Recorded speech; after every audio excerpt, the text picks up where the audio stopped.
এই কয়েক বছর আগের কথাও যদি আমরা মনে করে থাকি, ওটস আমরা এতটা খেতাম না, কিন্তু এখন যত দিন যাচ্ছে আমরা স্বাস্থ্য সচেতন হচ্ছি, সেই স্বাস্থ্যের কথা মাথায় রেখে এই সমস্ত স্বাস্থ্যকর খাওয়াগুলো খাওয়ার দিকে আমাদের ঝোঁকটা বেড়েছে বা মানুষের প্রবণতা বেড়েছে।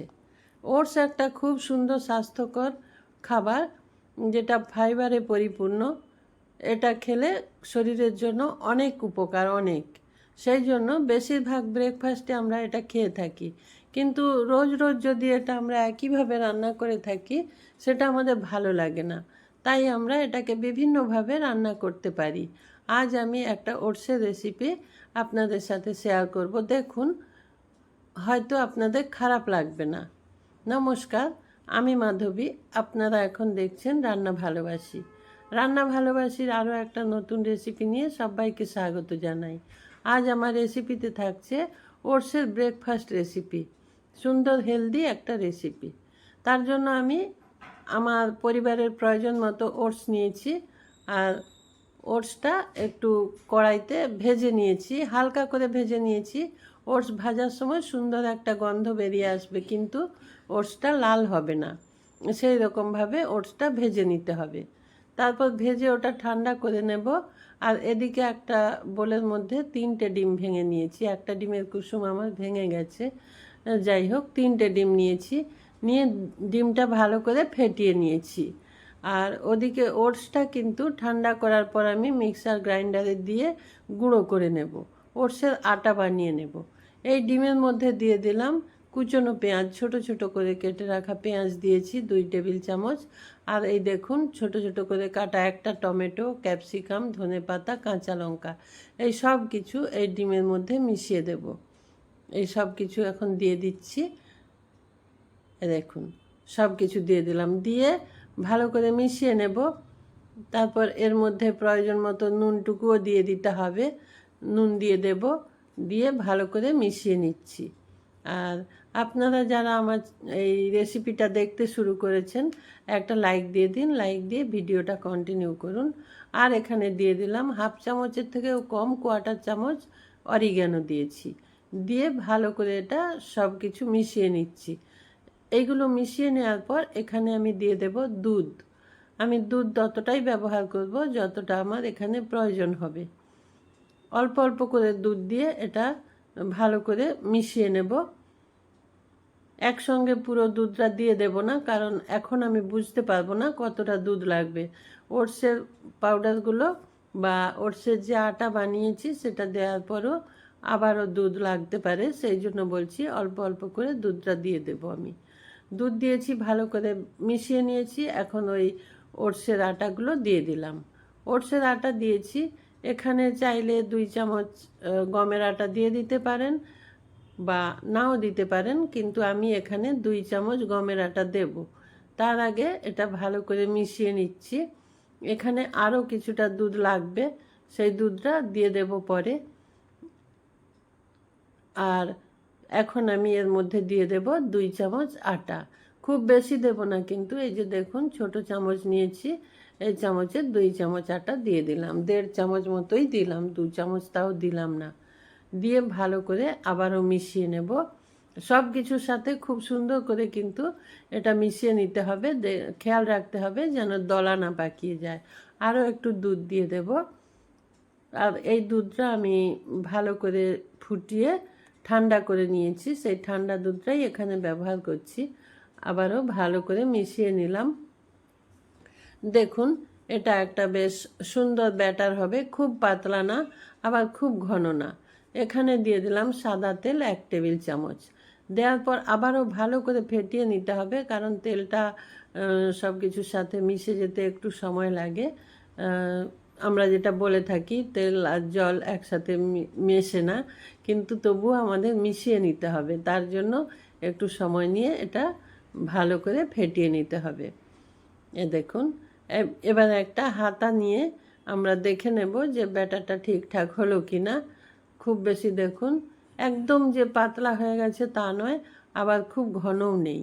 দেখুন একটা আমি হাতা দিয়ে দেখিয়ে দিচ্ছি, এই যে এই রকম ব্যাটার হবে। হাতার পেছন দিকটায় দেখবেন এইভাবে লেগে যাবে, এই যে এই যে এইরকমভাবে ব্যাটারটা বানিয়ে নেবেন।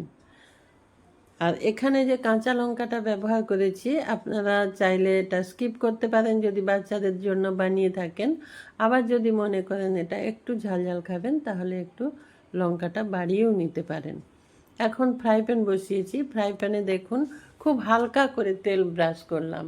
এই তেলটুকু ব্রাশ করব, এর বেশি আর তেল ব্যবহার করব না। খুব অল্প তেলে সুন্দর একটা হেলদি রেসিপি। আপনারা একবার ট্রাই করবেন, আর যদি ভালো লাগে তাহলে লাইক, কমেন্ট আর বন্ধুদের সাথে শেয়ার করে দেবেন এই রেসিপি। সকালের জলখাবারের জন্য খুব সুন্দর হেলদি একটা রেসিপি। এটা রাতের ডিনারেও খেয়ে নিতে পারেন। এটা আপনি দই দিয়েও খেতে পারেন, কিংবা নারকেলের চাটনি, কিংবা বাদামের চাটনি, কিংবা সঙ্গে একটা তরকারিও খেতে পারেন। সেটা হতে পারে চানা মশলা কিংবা চিকেন কারি, যা কিছু দিয়ে আপনি এটা খেয়ে নিতে পারেন। খুব সুন্দর হেলদি একটা রেসিপি, একবার ট্রাই করবেন। আর আপনারা যারা আজ আমার চ্যানেলে নতুন এসেছেন বা আমার ভিডিও নতুন দেখছেন, আমার চ্যানেলটা সাবস্ক্রাইব করে আমার পাশে থাকবেন, আরও রান্না করার উৎসাহ দেবেন। দেখুন ঢাকা দিয়েছিলাম, তারপর ঢাকাটা খুলে ওপর থেকে ব্রাশ দিয়ে খুব হালকা অল্প একটু তেল ছড়িয়ে দিলাম, আর ব্রাশ দিয়ে ওটা পুরোটার মধ্যে এটা ভালো করে বুলিয়ে দিলাম। কিন্তু খুব বেশি একদম তেল দিলাম না, ওই ব্রাশের সাহায্যে কয়েক ফোঁটা তেল এই পাশটা দিয়ে দিলাম, দিয়ে ওটা উল্টে দিলাম। এরকম উল্টে পাল্টে সব প্যানকেকগুলো রেডি করে নিতে হবে। খুব সুন্দর। এটা বাচ্চাদের টিফিন বক্সে দিয়ে দিতে পারেন, কিংবা লাঞ্চ বক্সে, কর্তামশাইয়ের লাঞ্চ বক্সেও দিয়ে দিতে পারি আমরা। আর জলখাবারের জন্য বাড়ির যে বয়স্ক মানুষটি আছে তাকেও এটা বানিয়ে দেবেন, দেখবেন খুব খুশি হবে। আবারও একটা আমি দিয়ে দিচ্ছি এখানে, দিয়ে একইভাবে আমি সব প্যানকেকগুলো রেডি করে নেব। আমি বলছি আপনারা একবার এই রেসিপি ট্রাই করবেন। বাচ্চারা কখনোই বলবে না যে আমরা ওটস খাবো না, বা যারা ওটস পছন্দ করে না তারাও খুব সুন্দর, মানে কি বলবো, খুশি হয়ে খাবে। তার জন্য বলছি, তার জন্য একদিন আপনাদের এই রেসিপি ট্রাই করতে হবে। আবারও ওপর থেকে আবারও একটু তেল ব্রাশ করে দিলাম, দিয়ে এটা উল্টে দেবো। উল্টে দিয়ে আবার উল্টো দিকটা একটু কুক করে নেব, তারপর এটাও নামিয়ে নেব। এইভাবে এক এক করে আমি সব প্যানকেকগুলো রেডি করে নিচ্ছি। আপনারা যারা এতক্ষণ আমার সঙ্গে থেকে আমার এই রেসিপি উপভোগ করছেন, তাদের সবাইকে আমার অসংখ্য ধন্যবাদ এইভাবে পাশে থেকে আমাকে সাপোর্ট করার জন্য। আর হ্যাঁ, যারা চ্যানেলটা সাবস্ক্রাইব করবেন তাদের বলছি, এই সুন্দর সুন্দর রেসিপির নোটিফিকেশানগুলো পাওয়ার জন্য পাশে থাকা বেল আইকনটা প্রেস করে অল অপশন অন করে দেবেন। তাতে আমি যখনই ভিডিও আপলোড করব আপনার কাছে নোটিফিকেশান পৌঁছে যাবে। এই যে দেখুন, এক এক করে সব প্যানকেকগুলো বানিয়ে নিচ্ছি। একদিন না ট্রাই করলে এর স্বাদ বুঝতে পারবেন না যে কত সুন্দর হয়। সবগুলো আমি রেডি করে নিয়েছি, এখন আমি সার্ভ করে নেব। কত সুন্দর, একদম নরম তুলতুলে, জিভে দিলে মিলিয়ে যাবে এমনই একটা রেসিপি আজ আমি আপনাদের সাথে শেয়ার করলাম। এই দেখুন, দেখতেও যত সুন্দর হয়েছে। আর বাচ্চারা সহজে সবজি খেতে চায় না, এই রেসিপি আপনি বানালে তার মধ্যে সবজিটাও খেয়ে নেবে, আর ডিমের প্রোটিনটাও পেয়ে যাবে, আর ওটসে থাকা সম্পূর্ণ ফাইবারটাও ওরা খেয়ে নিতে পারবে। একসাথে সব কিছু পাবে এই রেসিপির মধ্যে। এটা একটা হোল মিল, এর সাথে কোনো কিছু না থাকলেও কোনো অসুবিধা নেই।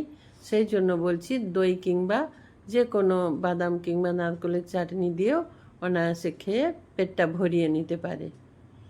নমস্কার, ভালো থাকবেন সবাই, সুস্থ থাকবেন।